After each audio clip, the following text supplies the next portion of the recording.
Because you combine and then go beyond the material and the spiritual, having an abundance of both worlds, many people are jealous of you. Even those who have spent years with you and never dreamed of having a Rolls Royce seem to yearn for one more than for the state of meditation. You seem to be sparking greed for the material rather than a yearning for the beyond.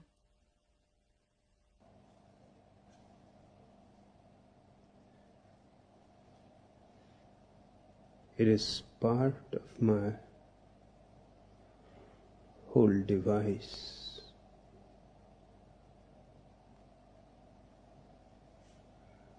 to change the very structure of human consciousness.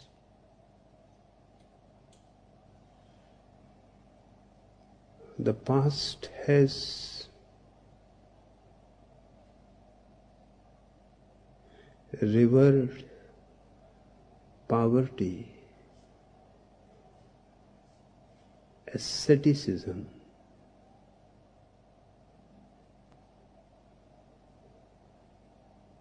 masochistic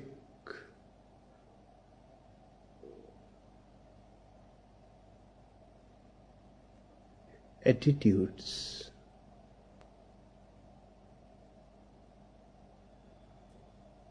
A man was respected if he was renouncing all that is pleasant, all that is comfortable.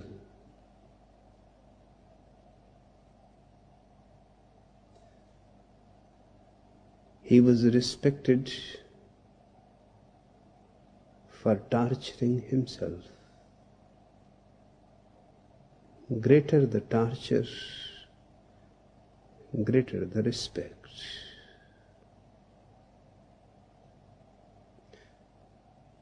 The whole human past is masochistic, and all the religions have contributed to this insanity.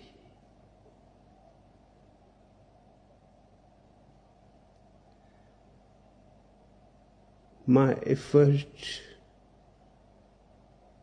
is to change such a vast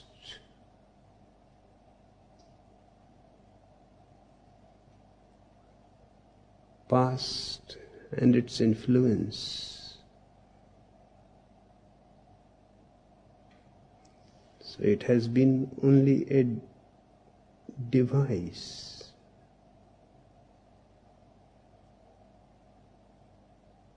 I have not been creating desires for materialistic things in people. They are there without anybody's creating them. Yes, they have been repressed so deeply that even people have forgotten that they had them. I am not creating them. I simply want to remove the cover-up, the repression, and to make the person realize that he wants a Rolls Royce more than enlightenment.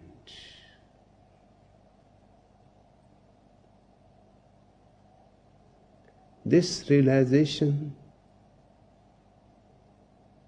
will be a basic step towards enlightenment, because it will make him aware of his own reality, his greed.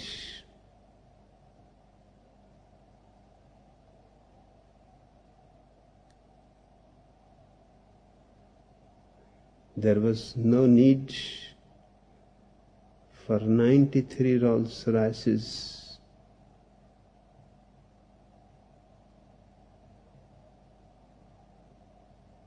I could not use 93 Rolls Royces simultaneously.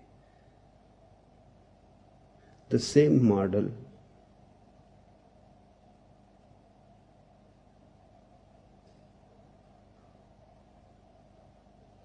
the same car,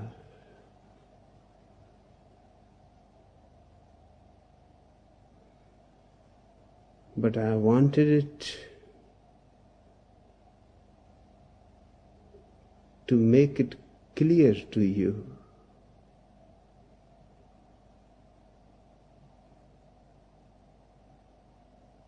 that you will be ready to drop all your desires for truth, for love, for spiritual growth, to have a Rolls Royce.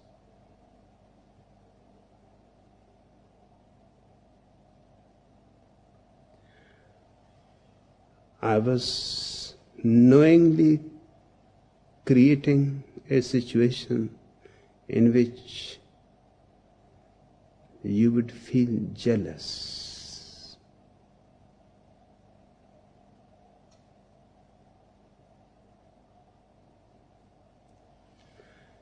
The function of a master is very strange.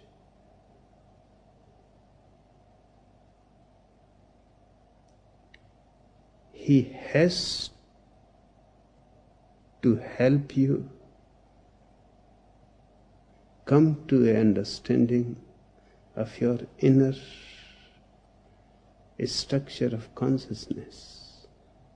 It is full of jealousy.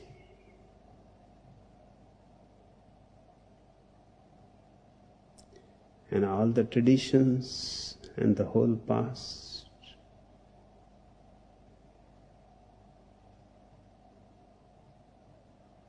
has done just the opposite. The so-called saint in all the traditions lives in such a way that you will never feel jealous of him. Note that point.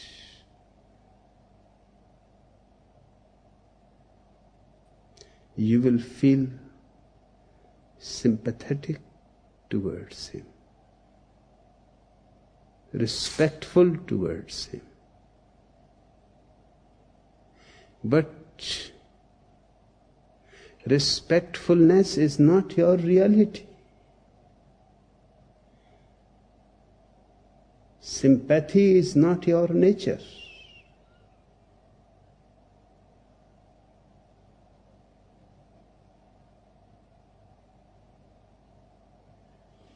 The saint is torturing himself. That is not his nature either. He is being unnatural.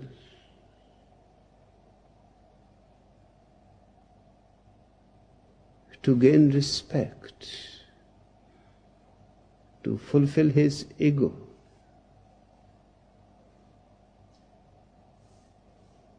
He is not interested in spiritual growth. He is interested in respectability, in being worshipped like a god. And he is ready to do anything for it.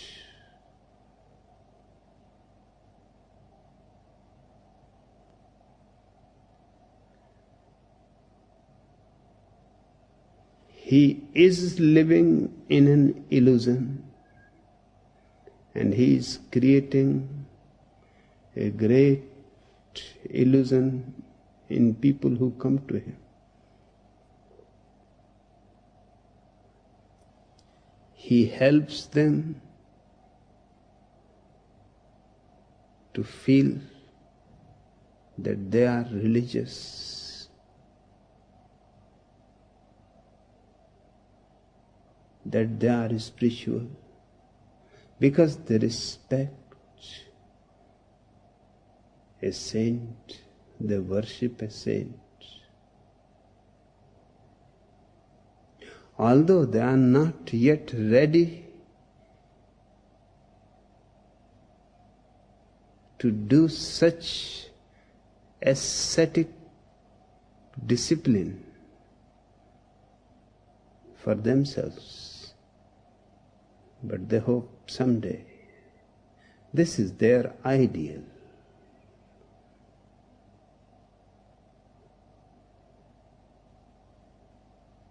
And they are completely forgetting that they are jealous human beings.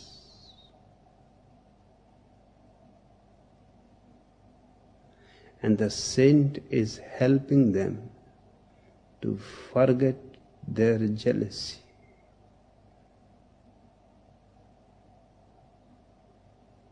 He is helping them to repress it.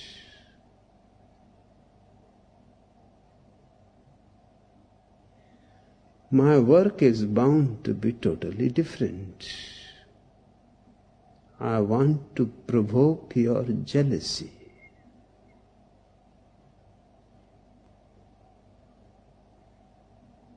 Because that is the only way to get rid of it. First, you have to know that you have it. Then you can drop it. Because it is misery and hell.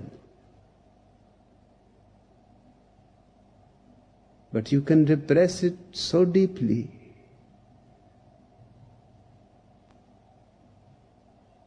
the question of dropping it does not arise.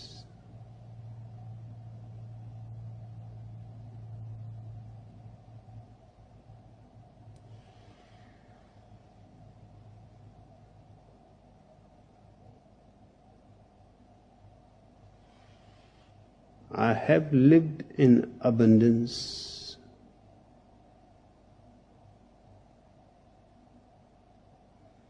because to me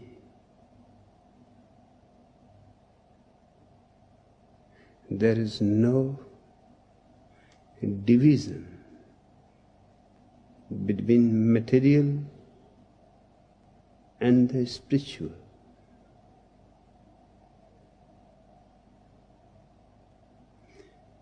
And the teaching to live in poverty is dangerous.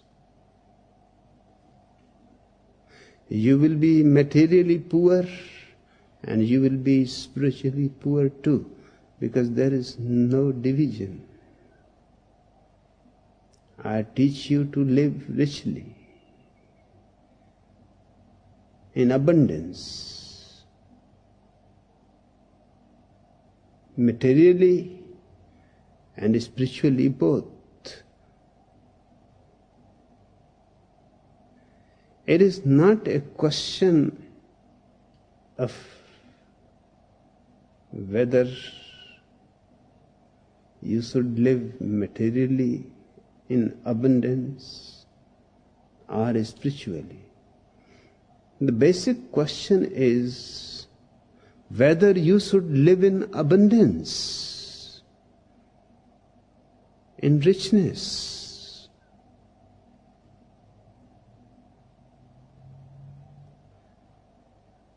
And it is natural and existential. It is your very basic urge to blossom in abundance, to know all the colors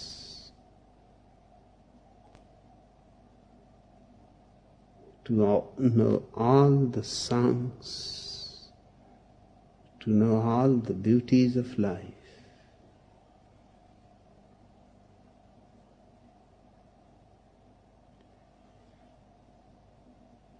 But certainly,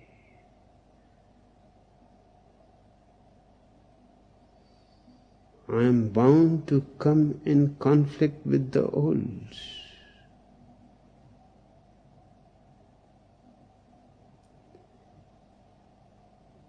Because the whole human past has been praising poverty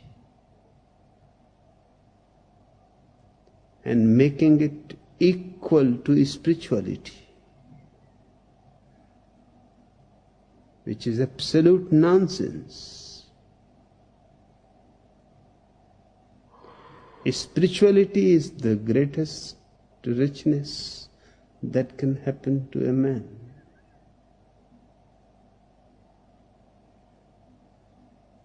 And it contains all other richnesses. It is not against any other richness. It is simply against all kinds of poverty.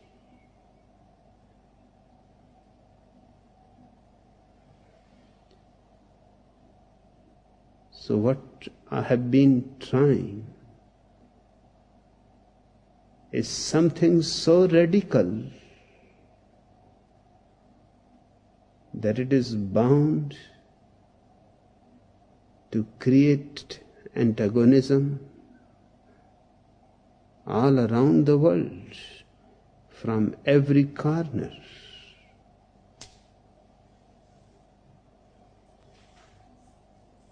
They have lived certain values for so long. Although those values have given them only misery, but they don't see the connection. Those values have not made them fulfilled, contented, but they don't see the connection.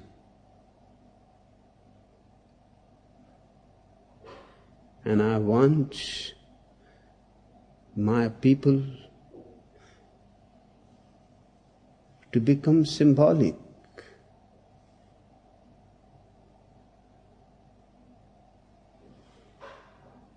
to make the whole world aware that their misery is caused by their wrong values, that they are poor because they have respected poverty.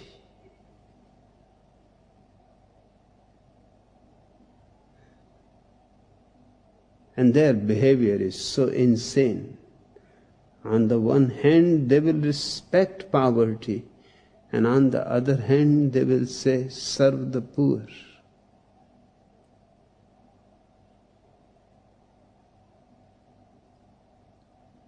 It's strange. If poverty is so spiritual, then the most spiritual thing will be make every rich man poor. Help the rich man to be poor so he can become spiritual.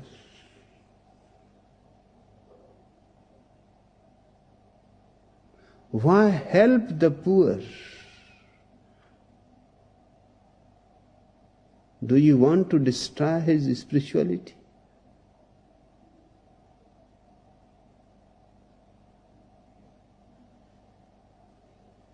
But a deep unconsciousness, a great blindness etches. And I'm fighting against a mountainous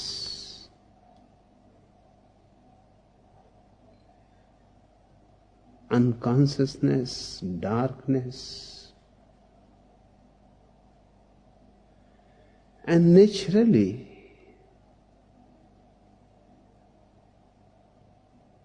they will be very much annoyed.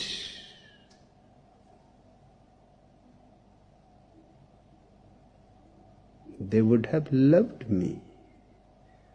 They would have worshipped me. And it was so easy for me to do what they wanted.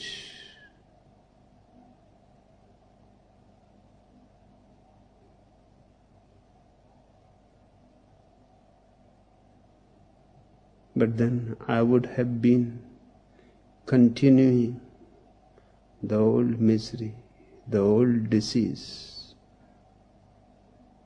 the old stupidity.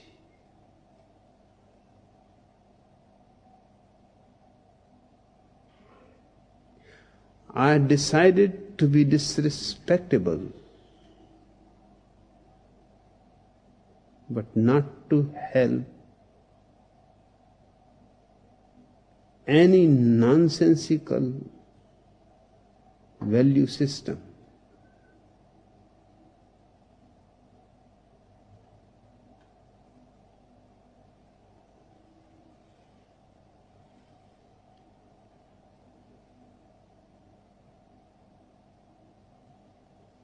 It is a very simple thing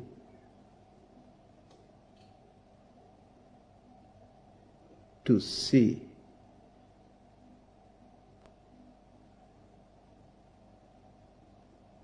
why ascetics, self-destructive people, engaged in a kind of slow suicide, have been respected,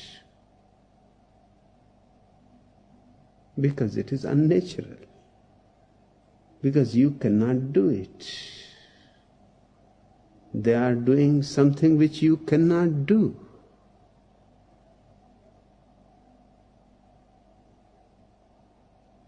Somebody is standing on the head on the road, and there will be a crowd immediately. You are walking on your legs, no crowd will be there.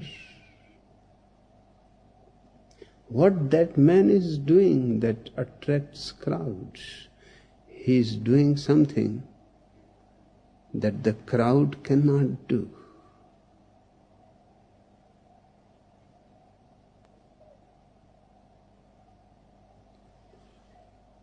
He is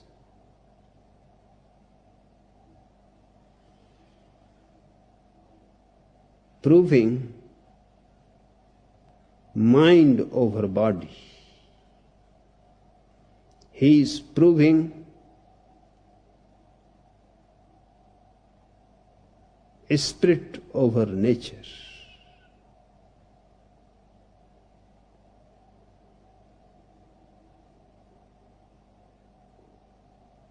Torturing his body, he is proving that he is not the body.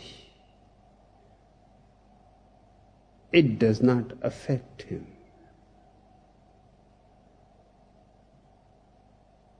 Fasting, not sleeping,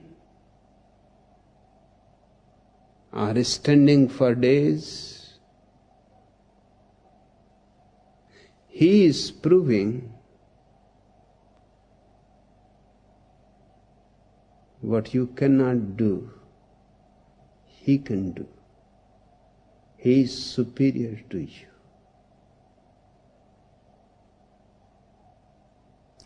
You also can do what he is doing.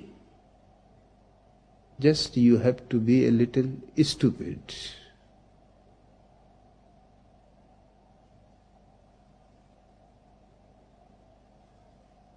Just you have to be a little suicidal.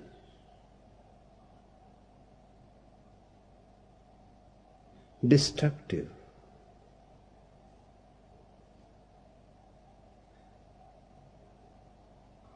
All that you need is a certain pleasure in pain.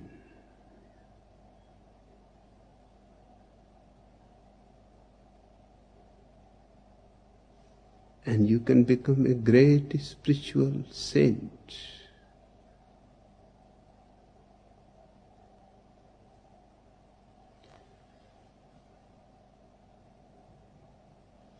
I have looked at the whole history and found not a single man revolting against this suicidal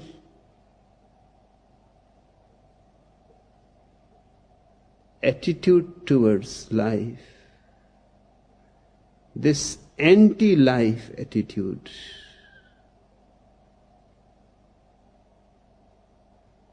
Perhaps they were afraid nobody is going to listen to them, and they were afraid that they will lose their respectability. I decide in the very beginning days of my life that one thing I have to be aware, and that is not to be bothered about respectability. Then things are very simple. Then I can do what is natural and what is healthy. And then I can manage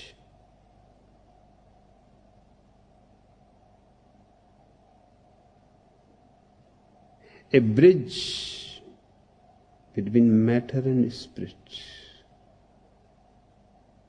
between this world and that world. And to me, to live in abundance is the only spiritual thing in the world. Just look at existence and its abundance.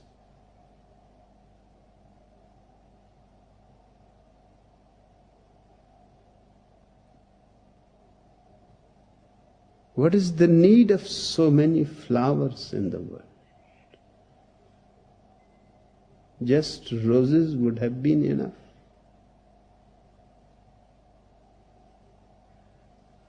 But existence is abundant.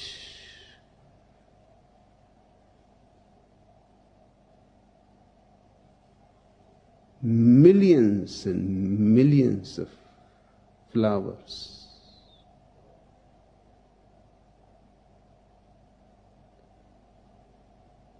Millions of birds, millions of animals. Everything in abundance.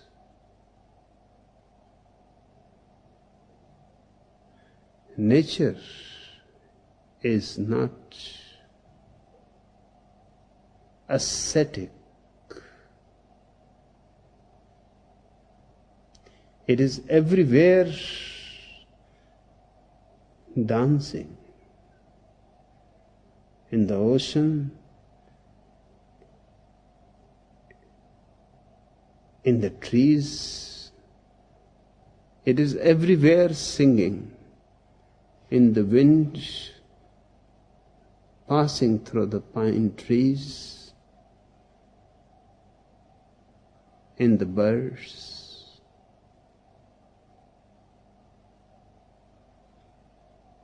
What is the need of millions solar systems?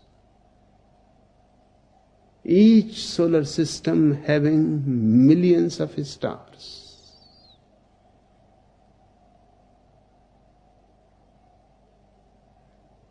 There seems to be no need, except that abundance is the very nature of existence. That richness is the very core, that existence does not believe in poverty.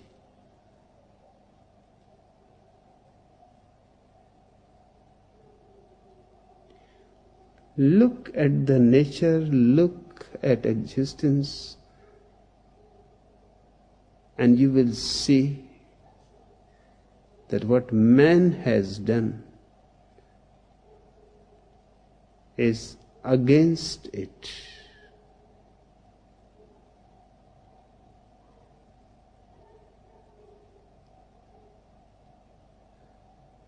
And my effort is to bring man back to his natural self. I will be condemned. I will be criticized. Every tradition, every religion, every morality, every ethical code is going to condemn me. That does not surprise me. I expect it. Because what I am saying and doing is changing the very course of human consciousness.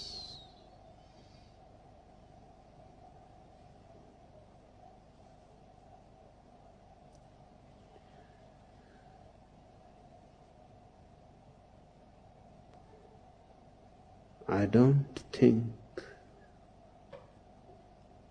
that by torturing yourself you can meditate more easily. Just on the contrary, if your body is pleasantly at ease, you can meditate more easily.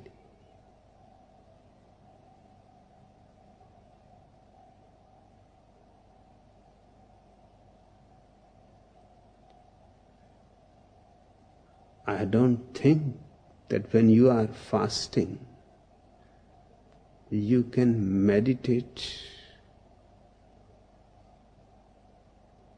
You can only think of food and nothing else. You will dream of food and nothing else. But if you are well fed, well nourished, you don't think of food.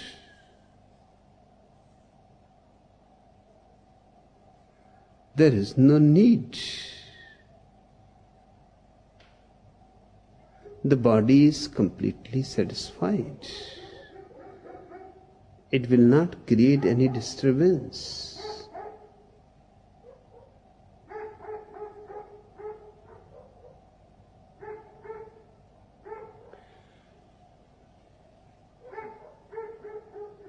To live pleasurably,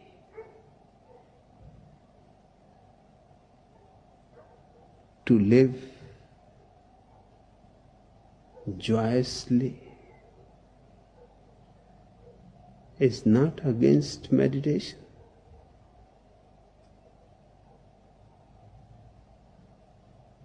It is really the basic need of meditation.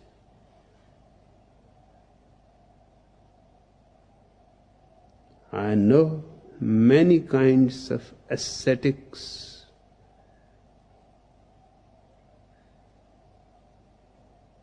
but I have never seen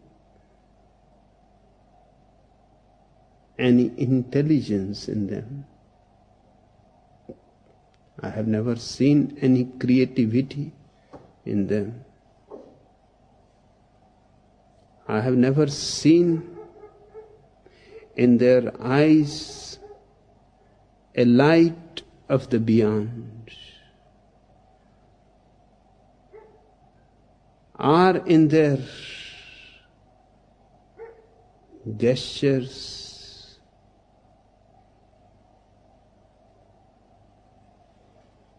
some message that cannot be said through words. They don't have anything. They are simply starving. And starving because it fulfills the ego.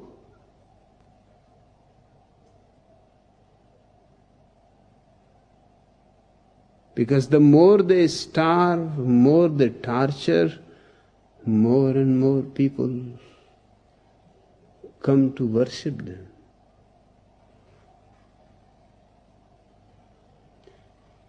Now this is to me just an insane chapter in the history of man. It has to be closed. It is time that we start a new chapter.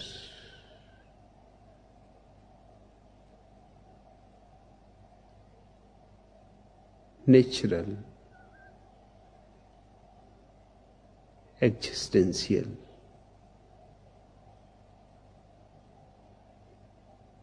Life affirmative.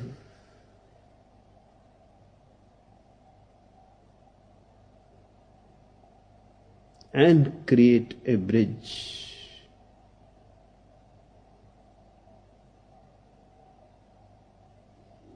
between the body and the soul, not a wall but a bridge. There is no need for any conflict and war. Fighting with yourself, you are not going to get anything. You will be simply destroying yourself slowly.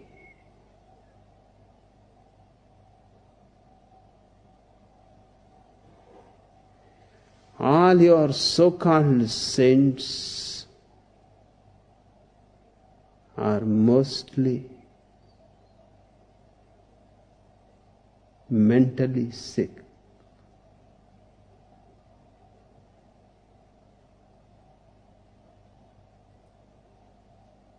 And they have made the whole humanity sick.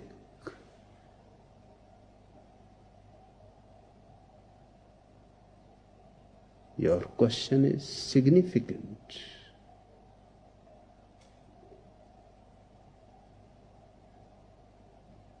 I have been asked again and again. That is, spiritual people are respected everywhere. Why you are opposed everywhere?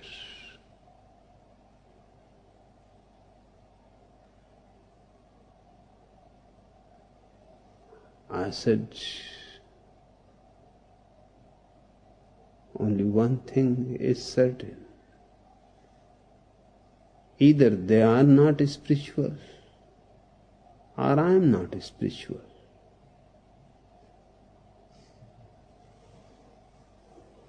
We both cannot be spiritual, that is certain.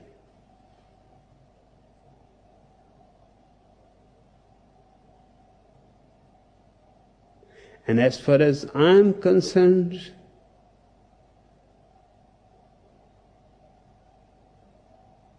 say that they are sick, not spiritual, and they are worshipped by a sick society.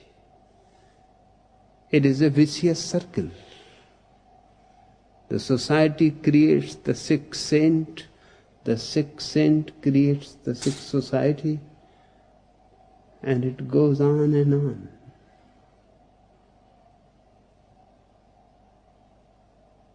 I have no part in this sickness, the so-called spirituality.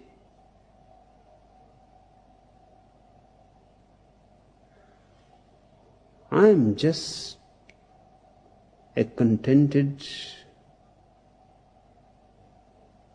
fulfilled human being. And what more do you want?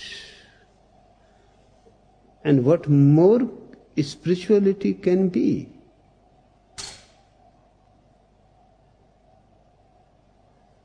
We want people to be fulfilled and contented. And this journey towards contentment, fulfillment, enlightenment should start with the body.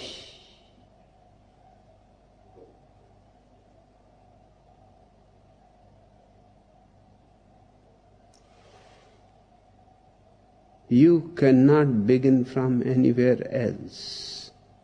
You can begin only from the beginning.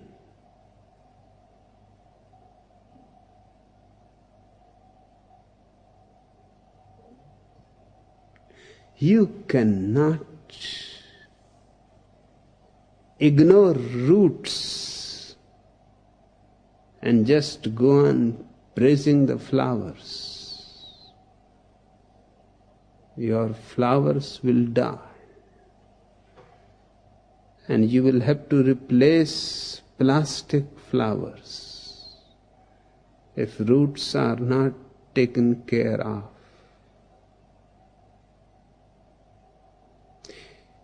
Is there any conflict between the roots and the blossoms? It is the same juice.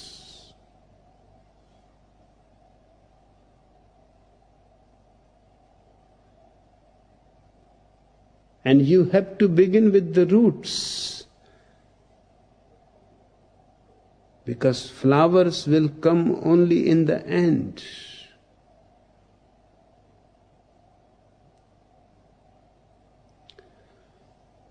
But with humanity we have been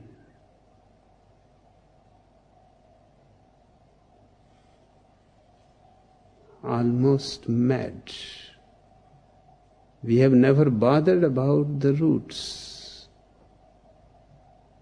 and we have talked only about flowers. We talk about people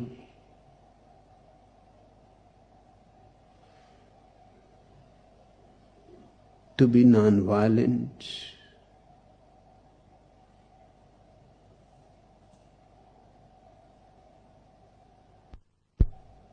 to be compassionate, to be loving, so much that you can love your enemy, so much that you can even love your neighbor.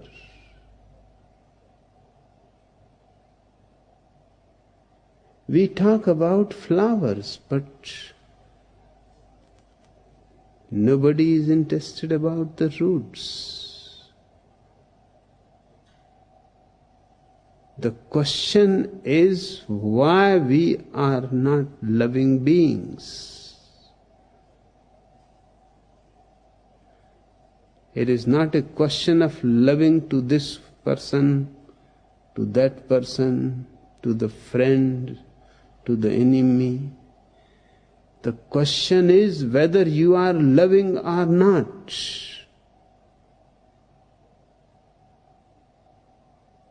Do you love your own body?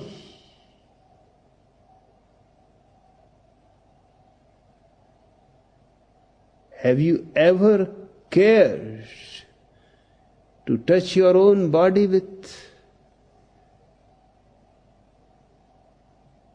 a loving caress?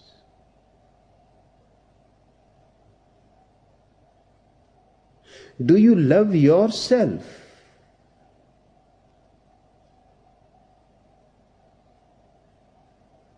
No, all your religions teach you to hate yourself.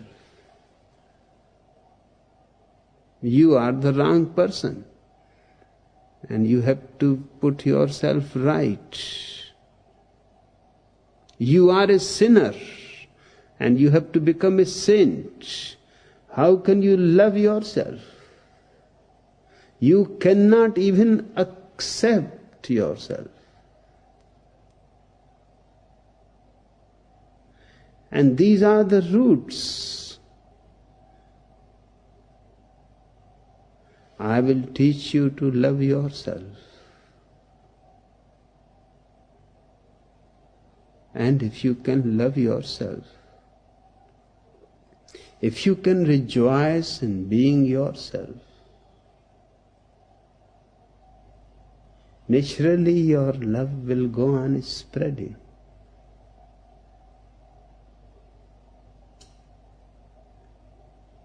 It will become an aura around you. You will love your friends, and in a certain way you will love your enemies too.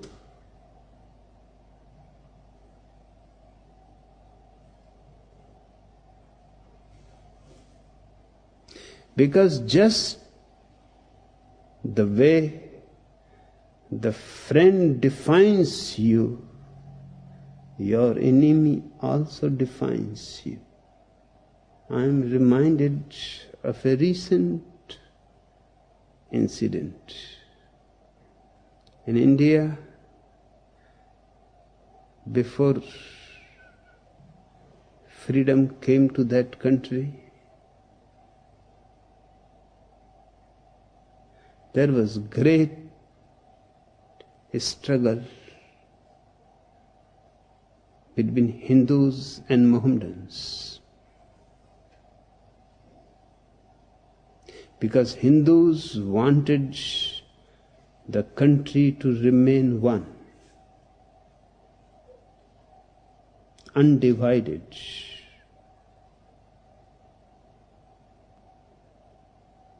It was favorable to them because they were the majority religion. If India was undivided, then Mohammedans had no possibility of ever being in power. They were the second majority religion.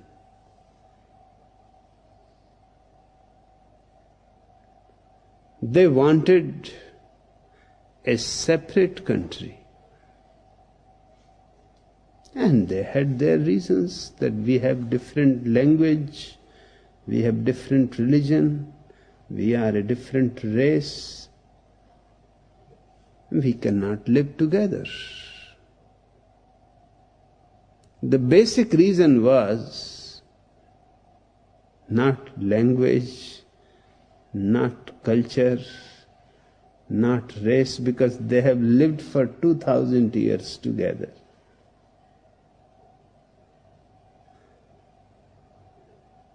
So there was no problem about that. The real thing was having a separate country of their own. They will have power.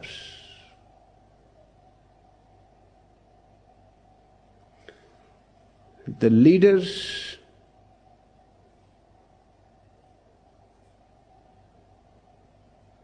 for undivided India was Mahatma Gandhi, and the leader for the division of India and for a new land, Pakistan, for Mohammedans was Muhammad Ali Jinnah. They were arch enemies their whole life.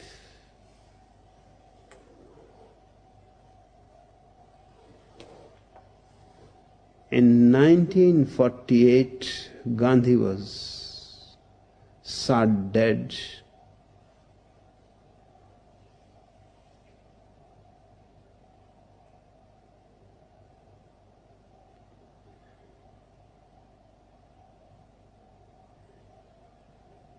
Muhammad Ali Jinnah was now Governor General of Pakistan. He was sitting in the lawn as the news reached to him that Gandhi has been shot.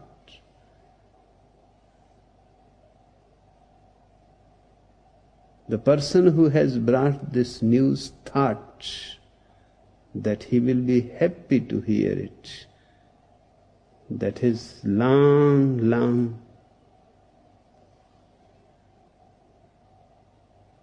enemy is dead. But he was surprised. Jinnah became sad.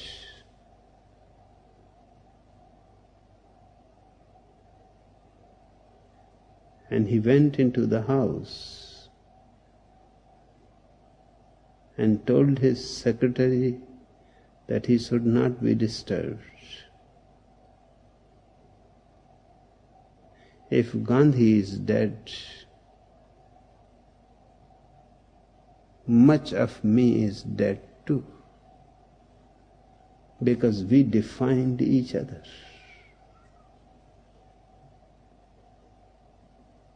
A great insight.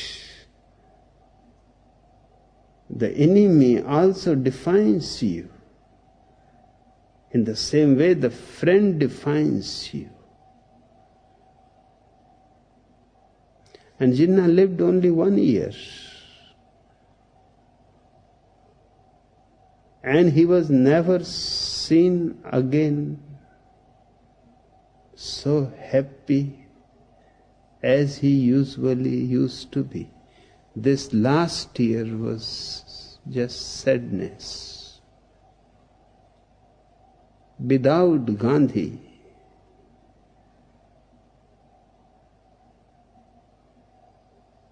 a gap, a great gap.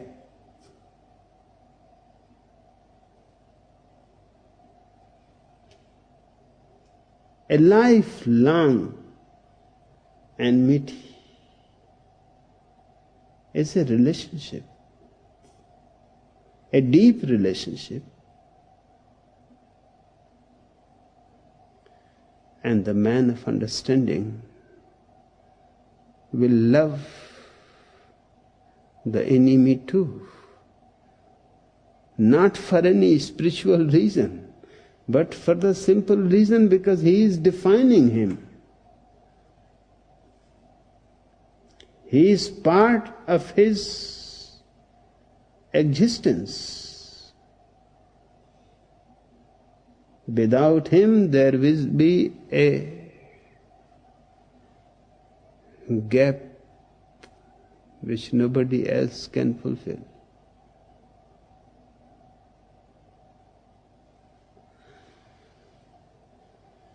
The question is not that love your enemies the way Jesus says it, because that is just simply egoistic. Love your enemies because you are a superior spiritual being. And he is just an ordinary human being. Love him. Show him the true path of spirituality.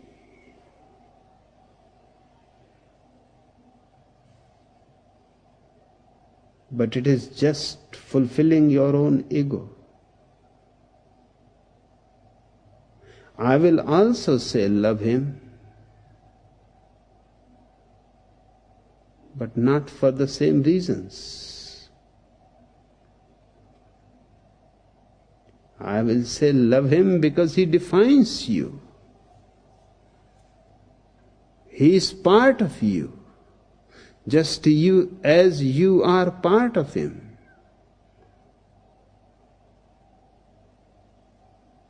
Not only the friend, but the enemy too.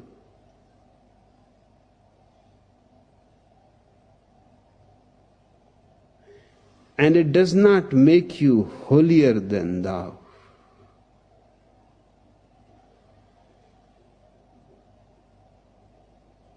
It is a simple understanding of how psychology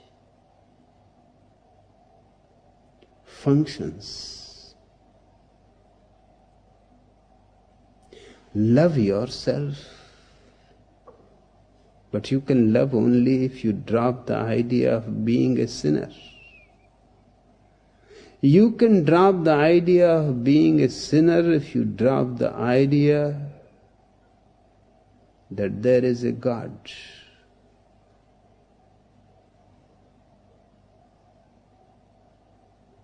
If there is a God, you are a sinner.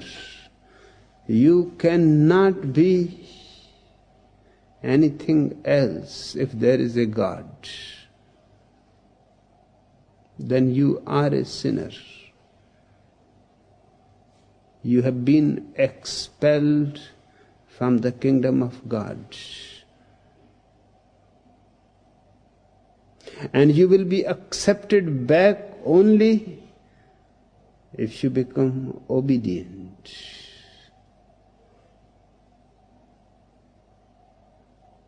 So obedient that you lose your individuality.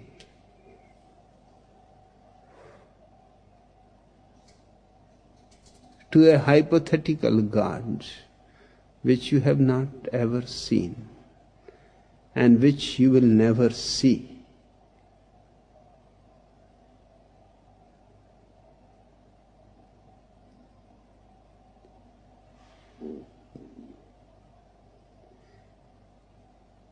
Your religions don't allow you to love you. And then they talk all this bullshit of loving your enemies and loving your neighbors. But you can see the point. If you cannot love yourself, you cannot love anybody else in the world.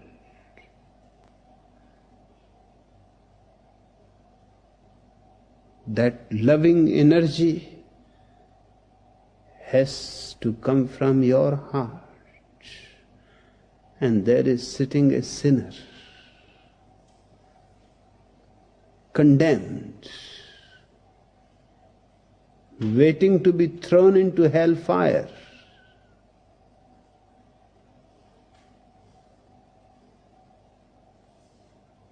I have heard that in Middle Ages, when people were more naive, more simple, particularly women,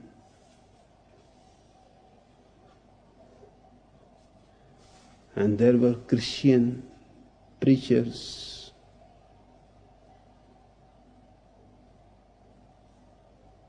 who will go on threatening them with hellfire and describing in minute detail how they will be tortured. That it used to happen in the Middle Ages that many women will faint in the churches listening to the sermons because the hellfire and the minute details will drive them nuts.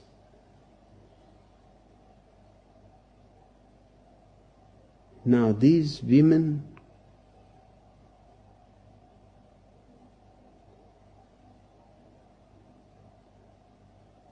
can they accept themselves as they are? No, all the religions stand upon a single word. That is how you should be. That word is should. That word is not is. The is condemned, and the should is praised, and the should is opposed to your is. You cannot love yourself, your wife cannot love herself, and you both are supposed to love each other. I don't understand how it is possible.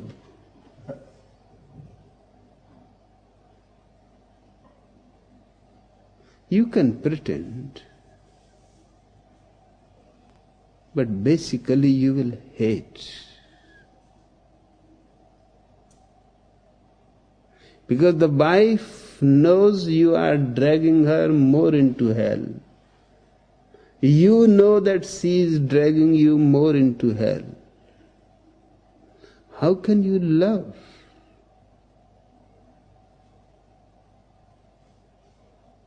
Jesus is clever. He talks about loving your enemies, but he does not say anything about loving your wives. It's strange. That should have been the first thing to be reminded.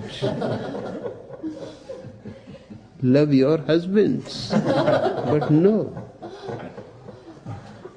These things are not mentioned.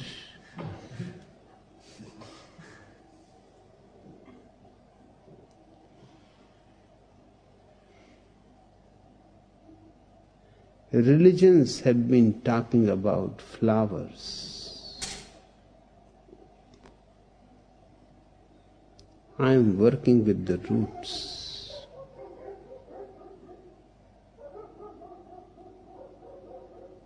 And I am against plastic flowers.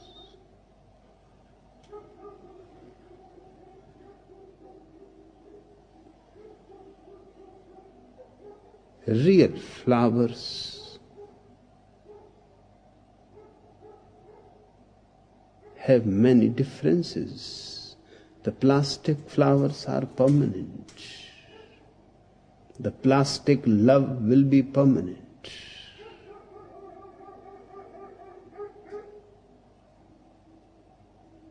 The real flower is not permanent. It is changing moment to moment. Today it is there, dancing in the wind and in the sun and in the rain. Tomorrow you will not be able to find it. It has disappeared just as mysteriously as it has appeared. Real love is like a real flower. But all religions teach you plastic love.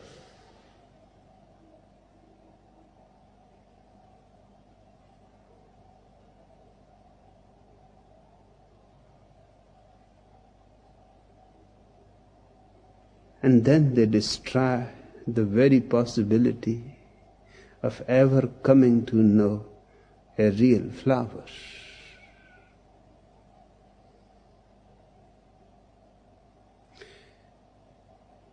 The real flower will have fragrance. The plastic flower has nothing to contribute to your life. It only looks like a flower, it is not a flower. The plastic flower is easy. You do not need to water it. You do not need to take care of the roots. A real flower needs some creativity on your part.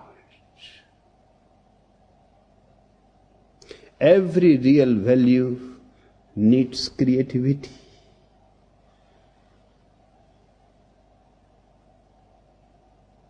And just look at your saints. None of them is creative.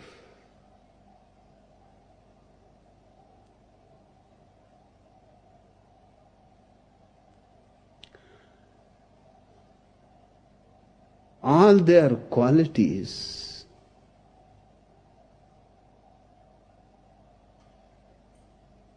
are just hilarious.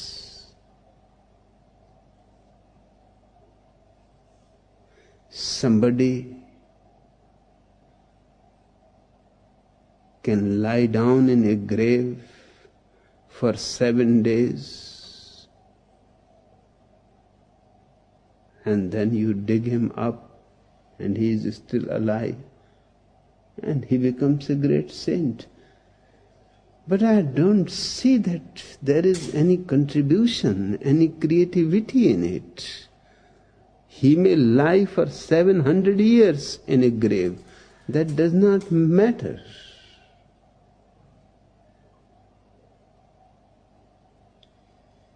How he becomes a saint? By lying in a grave for 7 days, learning a certain technique of holding the breath in.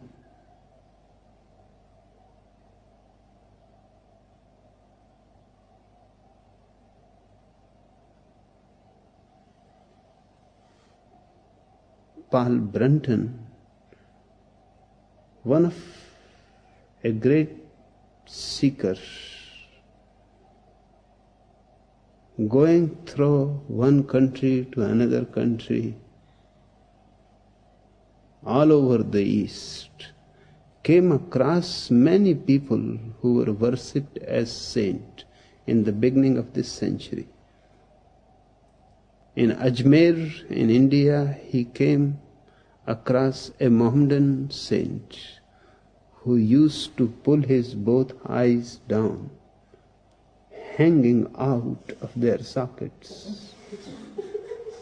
That was his only quality.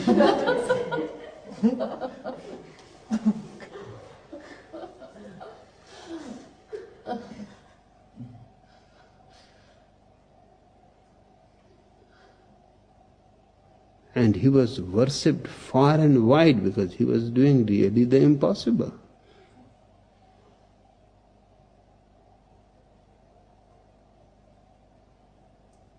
He came across a Hindu yogi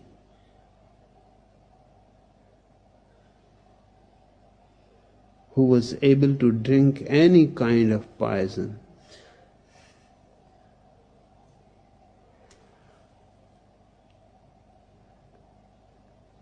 He had exhibited his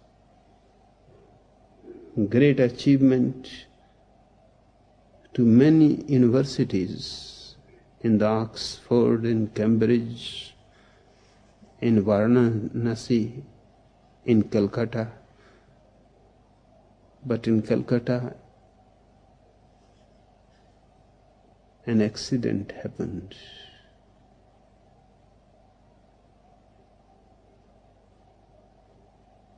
He was capable only to keep the poison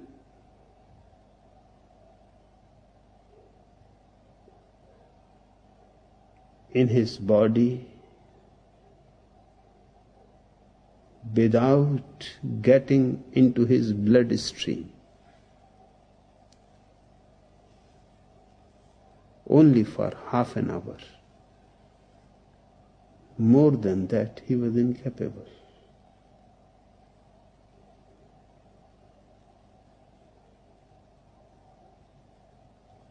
He has learned his whole life how to do it. But in Calcutta, the traffic defeated him. In India, you know, traffic is great. All centuries are moving on the road. A bullock cart,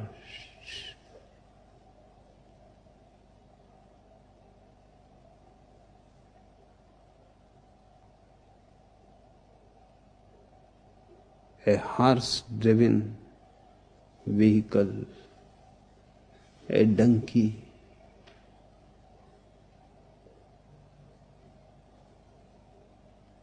a camel-driven cart, cars,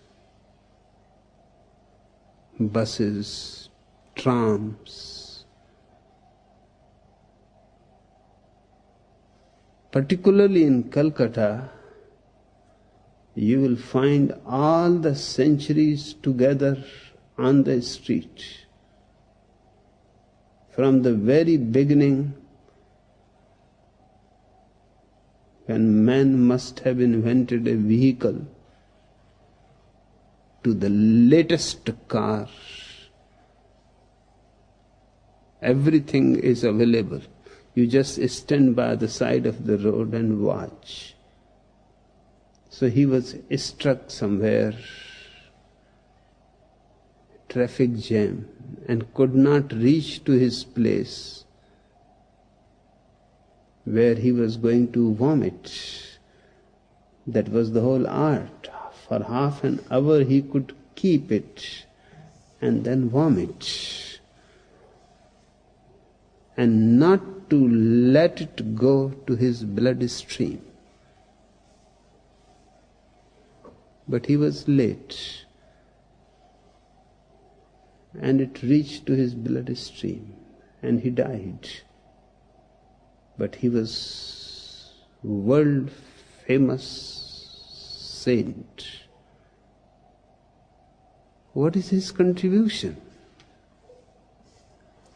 I cannot conceive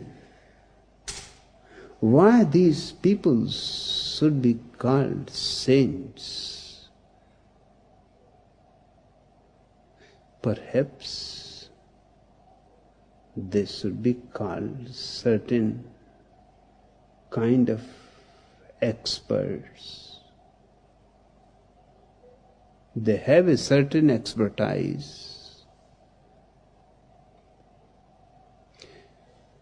But it has nothing to do with spirituality.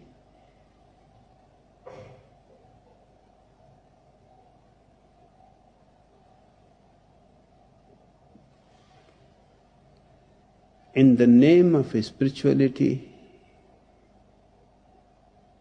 you have been worshipping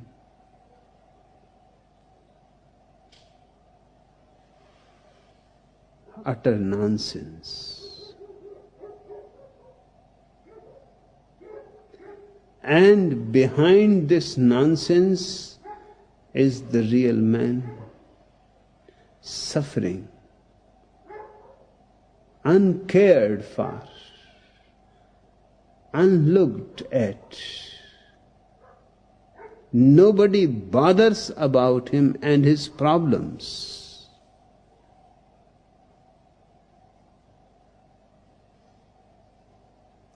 Nobody answers his real need.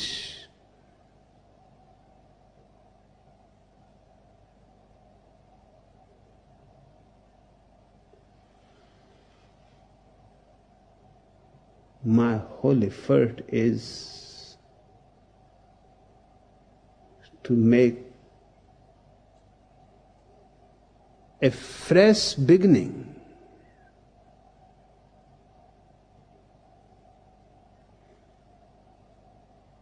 It is bound to create condemnation of me, from all over the world. But it doesn't matter. Who cares?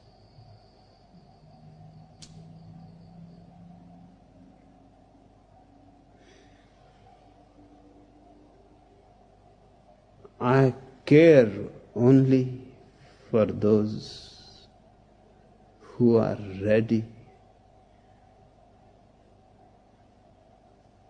to change the very course of human consciousness. I will offend others, I will annoy others, I will irritate others, I will create jealousy into others. And these are part of my devices. I am really exposing them. If they have any intelligence, they will understand it.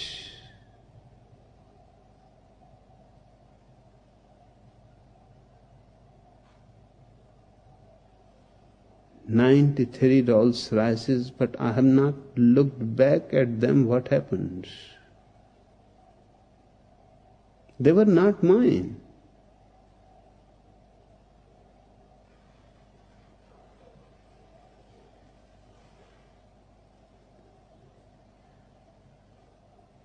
And I am as happy without them as I was with them. I never went to see those Rolls Royces in the garage. My director of the garage always is here. I went on saying to him, one day I am coming. But that day never came.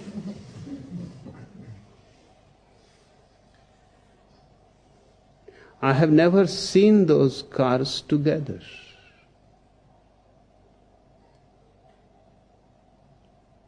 It was he who would bring a car for 1 hour drive. It was his choice.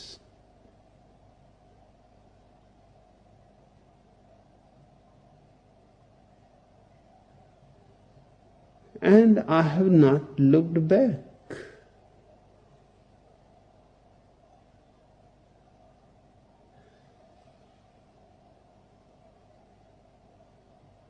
Those cars fulfilled their purpose. They created jealousy in the whole of America.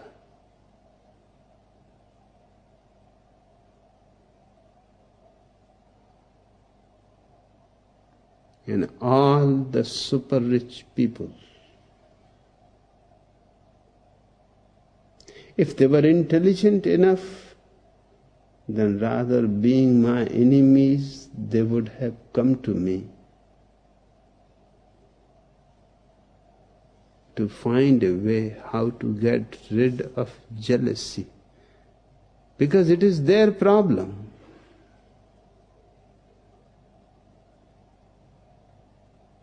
And jealousy is fire that burns you, and burns you badly. And you are in the hands of somebody. I was just a tourist there, and I made the whole America disturbed.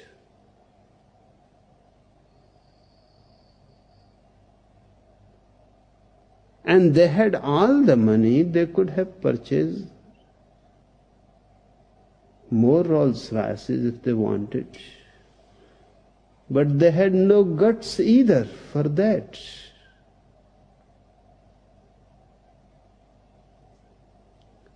They were condemning me that I am a materialist.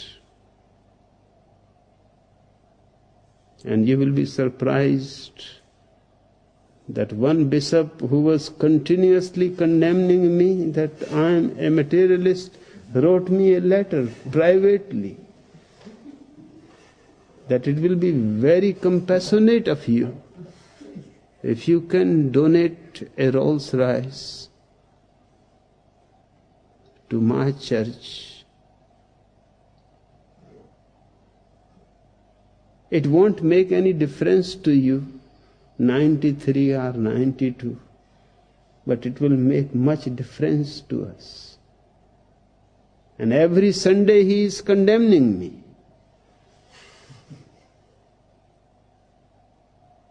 His condemnation is not about my materialism. His condemnation is to hide his jealousy.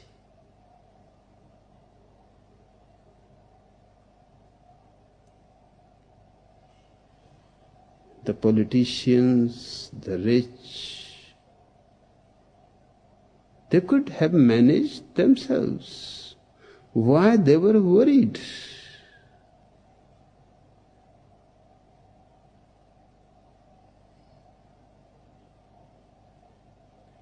But the worry was that a tourist who has not even a valid visa has defeated all the super rich. It hurts. If they were intelligent enough, they could have understood that there must be a purpose behind these Rolls Royces. It cannot be just 1 hour ride. For that, 1 Rolls Royce would have been enough.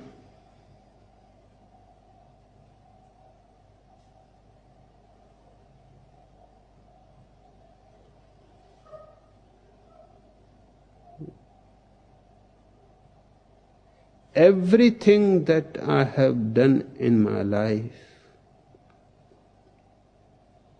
has a purpose. It is a device to create something in you which you are not aware of. And if you are intelligent, you would like to get rid of it, because it is poison which is killing you. A mind who is jealous is incapable of love. A mind who is jealous is incapable of rejoicing. He is not only incapable of rejoicing, he is incapable of seeing anybody else rejoice.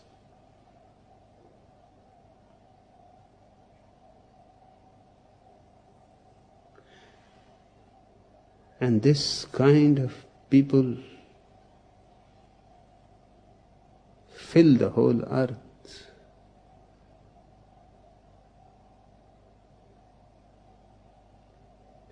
And your so-called saints have not been a help to them. Your so-called saints have exploited them.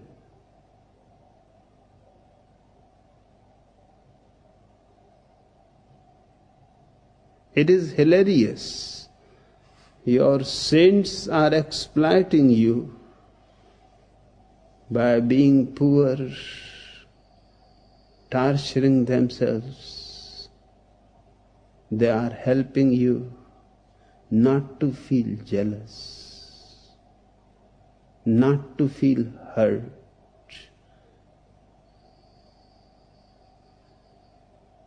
They are protecting your ego. And it is not one-sided. That's why I say it is hilarious. The game is strange. They are helping you to remain in your misery, in your insanity, and you are helping them to remain in their suicidal, torturous life.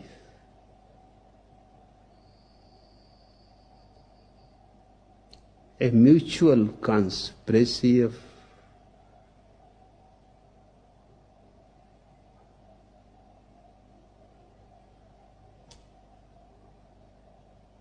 the whole humanity to remain in hell.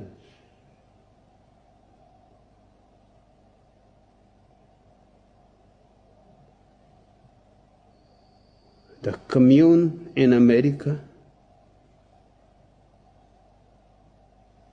was also a device. It did its work.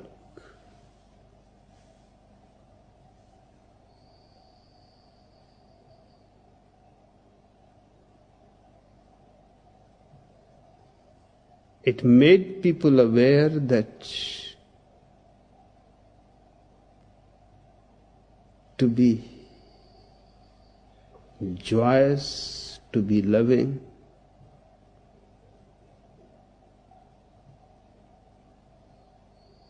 is possible on this earth. You do not have to wait for heaven.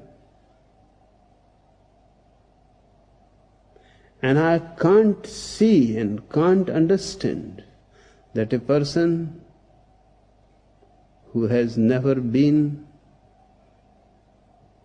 dancing and singing here, when he will enter into heaven and a harp will be provided to him, what he is going to do with the harp.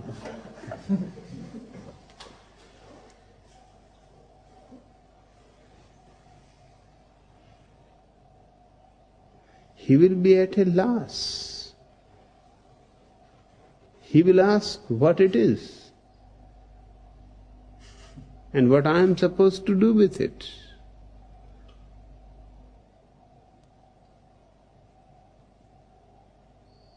Only my people will be immediately able to do something whatsoever instrument is provided.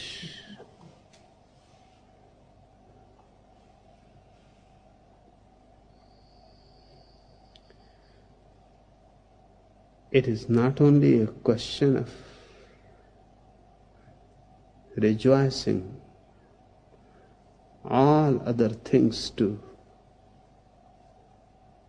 If here you learn your whole life only torturing, what you are going to do in heaven? That self-torture has become a second nature to you.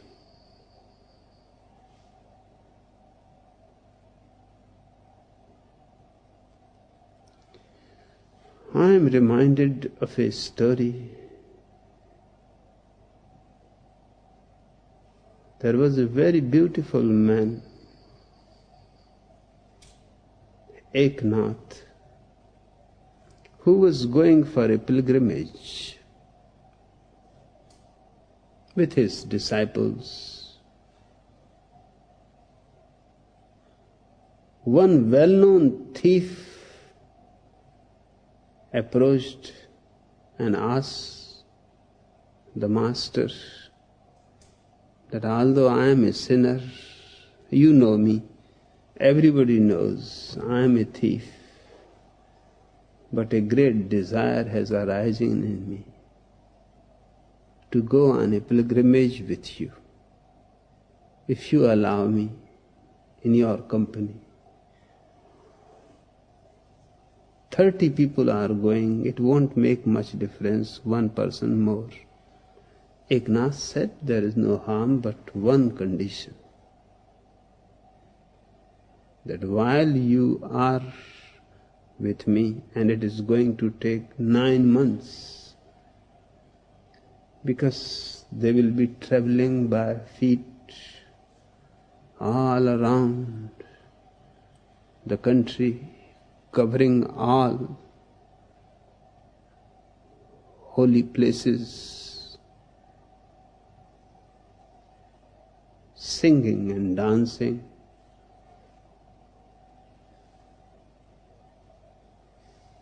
You will not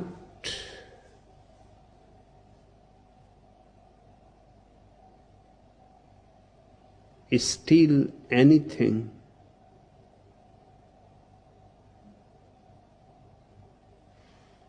from the group or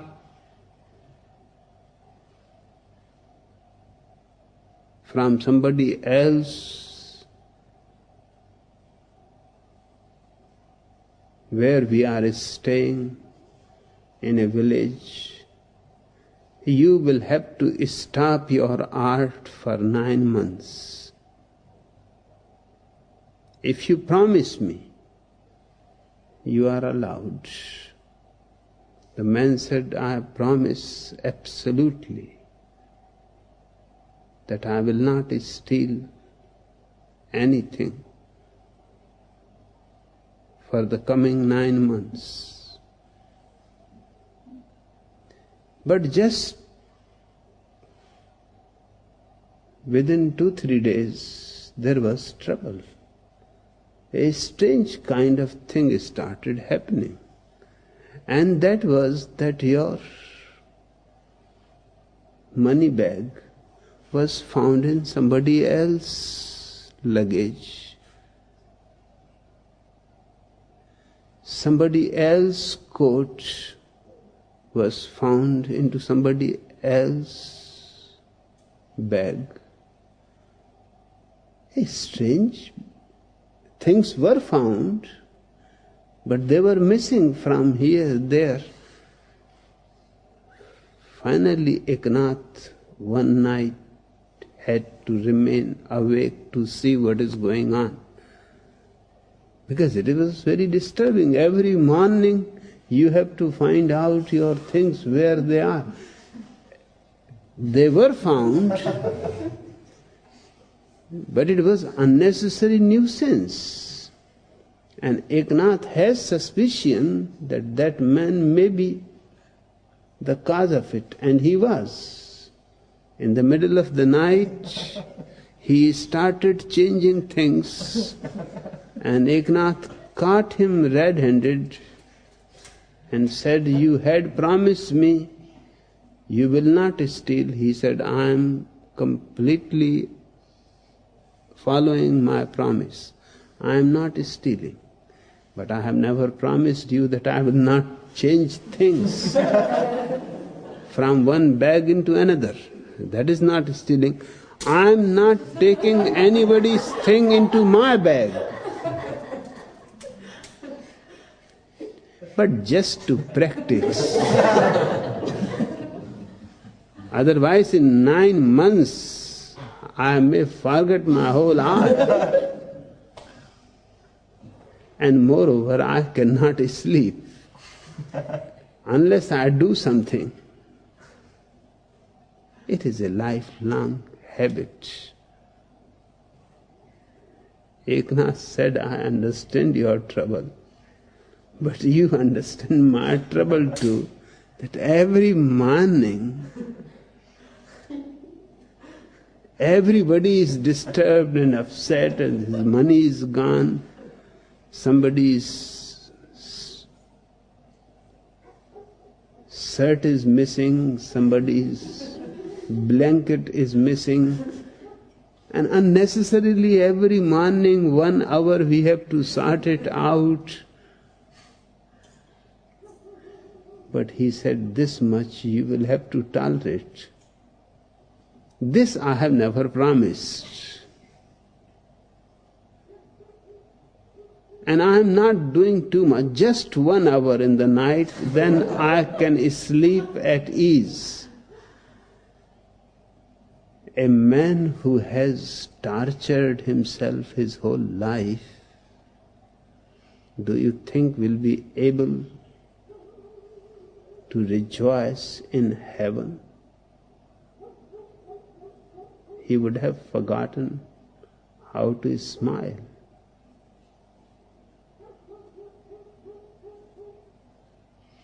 He would have forgotten what joy means.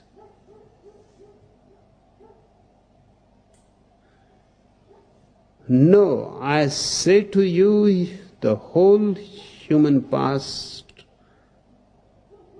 has been ugly, insane, and it has created a kind of spirituality which is another name of schizophrenia. I have to fight against it, whatsoever the cost.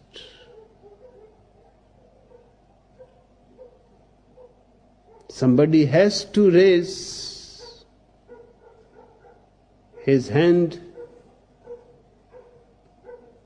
and say to the people that you have been misled.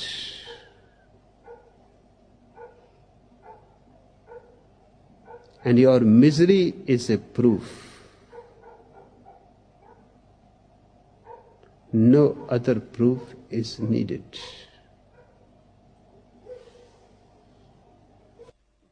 Recently, I read an old saying, "A man who loves one woman will surely lose his mind, but a man who loves two women loses his soul." Is there any truth to understand in this?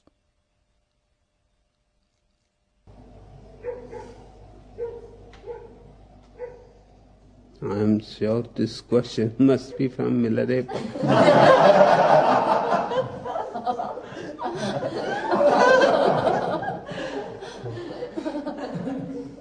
It is true, if you love one woman, you will lose your mind. If you love two, you will lose your soul. But if you go on loving more and more,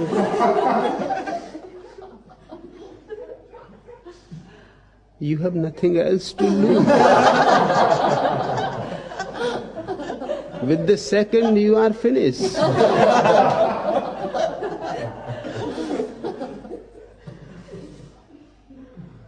When Milarepa came, I asked Vivek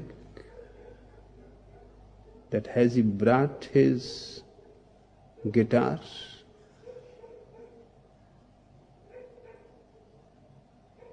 And what else he does? He said he does nothing else, just plays on guitar and chases women. I said, inquire if he has got his guitar. Then he should start playing guitar, otherwise the whole time chasing women.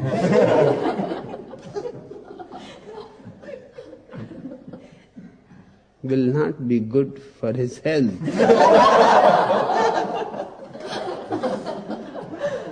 So once in a while, just to get rest, he can play guitar.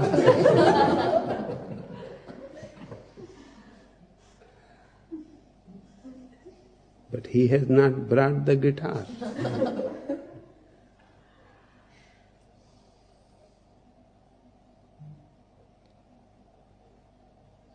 I think you should provide him a guitar. Because he has lost everything. Now he has nothing to be worried about losing anything. He can go on chasing.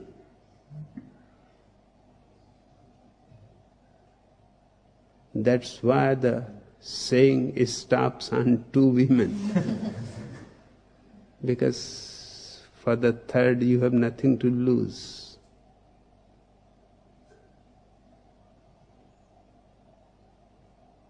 And it is good to go beyond the second.